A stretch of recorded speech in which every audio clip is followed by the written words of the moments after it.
ذنوبكم ومن يطع الله ورسوله فقد فاز فوزا عظيما. فقال الله تعالى في القرآن الكريم: أعوذ بالله من الشيطان الرجيم. بسم الله الرحمن الرحيم. ما أصاب من مصيبة إلا بإذن الله ومن يؤمن بالله يهدي قلبه wallahu bikulli syai'in alim. Sadaqallahul azim. Ma'asyiral muslimin jamaah Jumat rahimakumullah. Mengawali khutbah Jumat yang singkat ini, kembali khatib mengingatkan kepada kita semuanya, terutama sekali pada diri khatib sendiri. Marilah kita senantiasa berusaha untuk meningkatkan keimanan dan ketakwaan kita kepada Allah Subhanahu wa taala dengan takwa yang sebenar-benarnya. Yakni mari kita laksanakan semua perintah Allah sekuat tenaga kita. Dan kita jauhi segala macam bentuk larangan-larangannya. Karena yang akan menyelamatkan hidup kita dunia sampai akhirat nanti adalah ketundukan dan ketaatan kita kepadanya. Ma'asyiral muslimin jamaah Jumat rahimakumullah. Berdasarkan Al-Quran, surat At-Taghabun, surat yang ke-64, ayat 11. Maka tema khutbah kita siang hari ini adalah sikap orang yang beriman dalam menghadapi bencana alam. Ma'asyiral muslimin jamaah Jumat rahimakumullah. Mari kita baca ulang ayat yang kami bacakan dalam mukadimah tadi. Kemudian kita terjemahkan, kita dalami, kita dengarkan apa kata ulama ahli tafsir tentang ayat ini. A'udzubillahi minasyaitonirrajim. Bismillahirrahmanirrahim. Ma asaba min musibatin illa biidznillah. Tidak ada sesuatu musibah yang menimpa seseorang kecuali dengan izin Allah. Wa may yu'min billah yahdi qalbahu.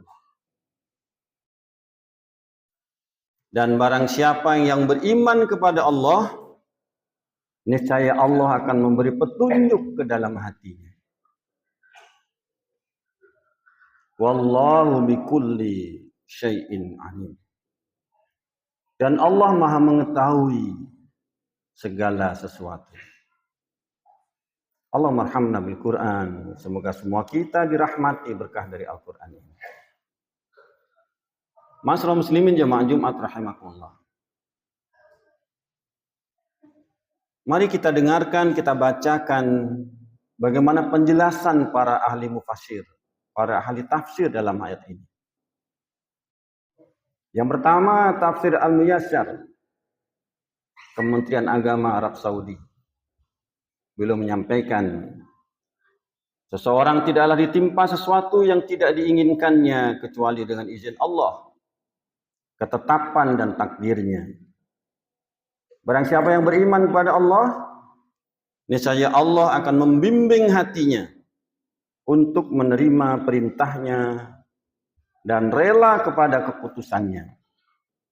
Allah membimbingnya kepada keadaan, perkataan, dan perbuatan yang terbaik, sebab dasar hidayah adalah di hati, sementara anggota badan adalah pengikut.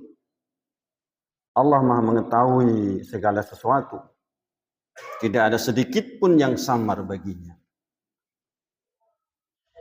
Kemudian penjelasan dari tafsir Al-Madinah Al-Munawwarah, Fakultas Al-Quran Universitas Islam Madinah. Beliau juga menjelaskan, Allah menenteramkan hati hamba-hambanya yang tertimpa musibah. Segala cobaan yang menimpa seorang hamba sesungguhnya merupakan ketetapan Allah Dan barang siapa yang beriman kepada Allah dan meyakini keesaannya, maka Allah akan memberi petunjuk pada hatinya untuk memenuhi rukun-rukun keimanan dan berserah diri dan menerima ketetapan Allah. Allah Maha melihat segala kebaikan dan keburukan yang kalian kerjakan. Bagi Allah tidak ada yang tersembunyi darinya.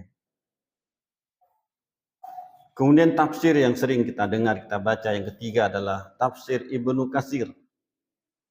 Beliau pun juga menjelaskan, barang siapa ditimpa musibah, maka dia tahu bahwa itu sesuai dengan ketentuan dan takdir Allah. Maka dia bersabar, bermuhasabah, dan menyerahkan diri kepada ketentuan Allah. Allah memberi petunjuk kepada hatinya untuk yakin, sehingga dia mengetahui bahwa apa yang menimpanya itu tidak bisa dihindarinya, dan apa saja yang dia lewatkan tidak dapat menimpanya, dan mengembalikan segala sesuatunya kepada Allah, dan spontan dia mengucapkan inna lillahi wa inna ilaihi raji'un. Sungguhnya kami adalah milik Allah dan hanya kepadanya lah kami dikembalikan. Ma'asyiral muslimin jamaah Jumat rahimakumullah. Ini beberapa penjelasan para ulama ahli tafsir terkait dengan ayat 11 surat Al-Taghabun. Dan dalam Al-Quran sangat banyak sekali ayat-ayat tentang bencana alam, tentang musibah ini. Dalam ayat itu tegas Allah mengatakan, wa may yu'min billah yahdi qalbah. Barang siapa yang beriman kepada Allah, Allah akan memberikan petunjuk ke dalam hatinya. Pertanyaan berikutnya, bagaimana kalau dengan orang yang tidak beriman? Tentu juga sebaliknya. Kalau orang tidak beriman, tentu Allah tidak membimbing hatinya. Allah tidak akan menunjukkan hatinya kepada yang terbaik. Dan na'udzubillah, kita berlindung kepada Allah jangan sampai seperti itu. May yahdillah fahuwal muhtadi wa may yudlil falan tajida lahu waliyyan mursyida. Barang siapa diberi petunjuk oleh Allah, maka dialah orang yang mendapat petunjuk. Dan barang siapa disesatkannya, maka engkau tidak akan mendapatkan seorang penolong pun yang dapat memberi petunjuk kepadanya. Ma'asyiral muslimin jamaah Jumat rahimakumullah. Bagi orang yang tidak beriman kepada Allah, bencana musibah tidak akan merubah hatinya. Tidak akan mempengaruhi jiwanya. Teguran yang sudah sedemikian kerasnya, galodo di mana-mana, banjir di mana-mana, namun hatinya masih juga membeku. Mendengar azan tidak juga disambutnya. Bahkan tidur di masjid, orang azan dia masih tetap tidur. Orang sholat berjamaah dia ngobrol, bahkan menerima telepon. Na'udzubillah min dzalik. Kalau mereka selama ini mungkin di rumah, tidak sanggup memenuhi panggilan azan, mungkin karena alasan sibuk dan sebagainya. Namun sekarang dia sudah dalam masjid. Dan pada umumnya masjid-masjid adalah tempat mengungsi saudara-saudara kita. Dan itu memang fasilitas umum yang sengaja kita siapkan untuk itu. Alhamdulillah, kita pun rela, kita pun siap untuk melayani mereka. Namun tentu sebaliknya, kita juga mengajak kepada mereka untuk dapat terketuk hatinya bahwa kita berada di dalam masjid. Ada adab-adab yang mesti dijaga. Minimal saat 5 waktu. Di mana jamaah lain sedang sholat, tentu dia ikut sholat. Kalau tidak sempat, diam. Tunggu sejenak. Ma'asyiral muslimin jamaah Jumat rahimakumullah. Kita khawatir jangan-jangan Allah tidak memberikan hidayah kepada kita. Kalau sudah Allah nggak memberi hidayah, Siapa lagi akan memberikan hidayah kepada kita? Nggak bisa. Jangan sampai nanti Allah mencap hati kita kesat. Sawa'un alaihim a'angdartahum am lam tungdirhum la yu'minun. Ayat itu diulang 2 kali persis kalimatnya. Yang pertama dalam surat Al-Baqarah ayat 6. Yang kedua dalam surat Yasin ayat 10. Dan sama saja bagi mereka. Apakah engkau memberi peringatan kepada mereka atau engkau tidak memberi peringatan kepada mereka? Mereka tidak akan juga beriman. Peringatan-peringatan Allah itu banyak modelnya. Tidak hanya lisan para khatib, para mubalik menyampaikan, mengajak. Tapi bencana alam ini juga peringatan dari Allah Subhanahu wa taala. Bencana alam inilah yang mungkin yang menggerakkan yang selama ini tidak pernah ke masjid, dibawa ke masjid, terpaksa dia harus ke masjid.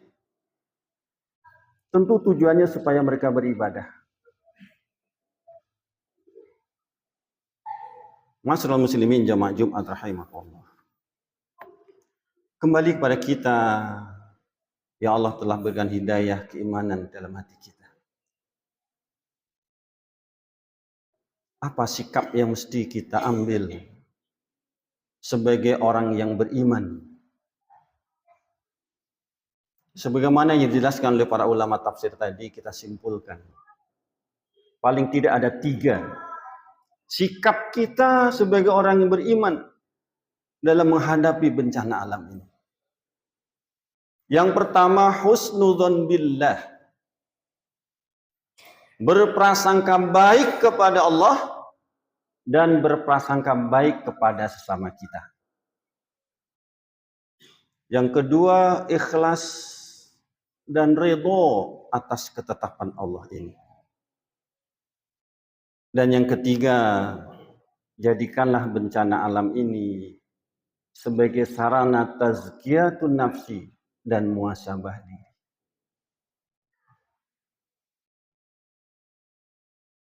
Kita mesti berhusnudzon kepada Allah, berbaik sangka kepada Allah.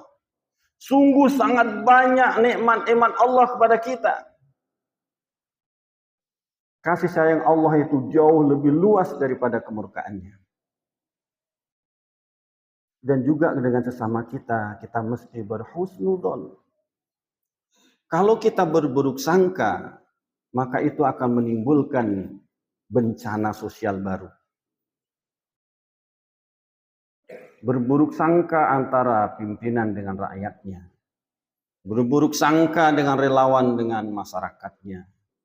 Berburuk sangka dengan panitia dan anggotanya. Na'udzubillah min dzalik. Namanya dalam kondisi bencana pasti serba kekurangan. Maka berbaik sangkalah, itu akan menghadirkan keikhlasan kita dan keridhaan kita. Apa yang diberi terimalah, nikmatilah. Semuanya berbaik sangka. Para pemimpin berbaik sangka bahwa rakyatnya sangat membutuhkan bantuan sehingga mereka tidak menilapnya. Masyarakatnya berbaik sangka, pemimpinnya siap terjun ke tengah-tengah mereka memberikan bantuan. Dengan itu keikhlasan akan muncul dan keridhaan akan didapatkan. Dan itu kita jadikan sebagai tazkiyatun nafsi. Mensucikan jiwa kita. Boleh jadi selama ini kita lalai, kita lupa, kita terpengaruh, terbuai dengan kehidupan dunia ini. Maka dengan teguran-teguran ini hendaknya mengembalikan kita, membuat kita taubat kepada Allah Subhanahu wa taala. Mudah-mudahan ini bermanfaat untuk kita semuanya. Aku qouli hadza astagfirullah li wa lakum innahu huwal ghafurur rahim.